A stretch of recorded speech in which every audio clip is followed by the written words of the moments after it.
A lot of people don't realize they are living with psychological trauma. They suffer for years with symptoms, never knowing the cause. Even worse, when they keep trying and failing to fix the symptoms, they start blaming themselves. I'm Dr. Kathleen Kelly, owner and founder of the Sirona Counseling Retreats. In this video, I'm going to tell you 3 things about psychological trauma I know as a therapist that you should know too. First, psychological trauma is more involved than something feeling traumatic. It's common to hear people say, "I was traumatized," referring to being shocked or upset. This is understandable, since trauma is defined as a deeply distressing, disturbing experience. Psychological trauma, however, is different. It means there are mind and body disruptions in your ability to process that deeply disturbing experience.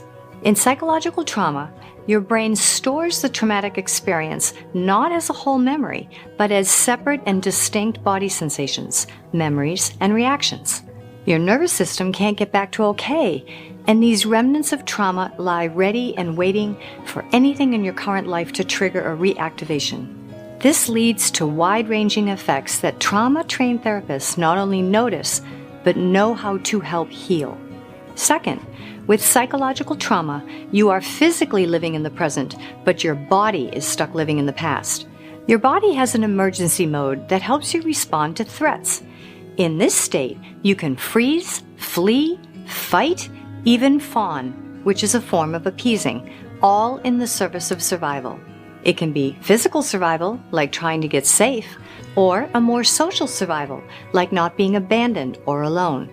Ideally, after the danger passes, your body's emergency mode turns off and your nervous system returns to its natural balance and equilibrium. With psychological trauma, this reset does not happen. Your body stays in high alert mode.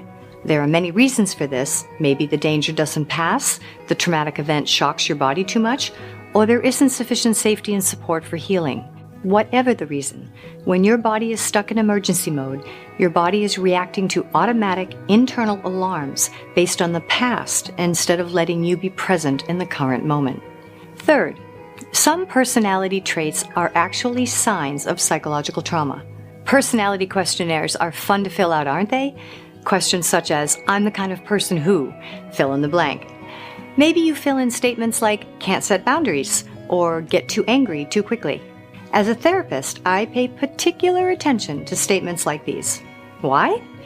They are potential signs that you are struggling with a still turned on emotional alarm system, one that may be responsible for these inflexible aspects of your personality. I know that not everyone who can't set boundaries or gets too angry too quickly has unresolved psychological trauma. What tips me off is when you understand the issue and want to stop, but can't. Then I know we are up against your body, not just your head. Trauma is healed not by thinking differently, but by feeling differently. So, if you know better but can't do better, consider attending one of our counseling retreats. We'll help you take a detailed look at what's going on under your emotional hood. Trauma can be healed with a qualified guide. Schedule your counseling retreat today.